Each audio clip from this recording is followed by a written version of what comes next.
پانی کا بیان ہے۔ سوال ہے کن پانی سے وضو کرنا جائز ہے؟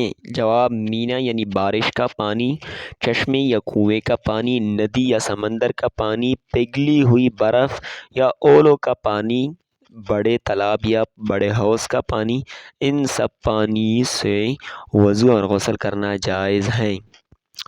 دوسرا سوال ہے کن پانیوں سے وضو کرنا جائز نہیں ہے؟ جواب پھل اور درخت کا نہ چھوڑا ہوا پانی۔ نمبر 2 شوربہ، وہ پانی جس کا رنگ ہو، بو، مزہ کسی پاک چیز کے مل جانے کی وجہ سے بدل گیا ہو اور پانی گاڑھا ہو گیا ہو، ایسا پانی جو توڑا ہو اور اس میں کوئی ناپاک چیز گر گئی ہو یا کوئی جانور گر کر مر گیا ہو، وہ پانی جس سے وضو یا غسل کیا گیا ہو، وہ پانی جس پر نجاست کا اثر غالب ہو، حرام جانوروں کا جھوٹا پانی، سونف، گلاب یا اور کسی دوا کا کھینچا ہوا عرق۔ سوال ہے جس پانی سے وضو یا غسل کیا گیا ہو اسے کیا کہتے ہیں؟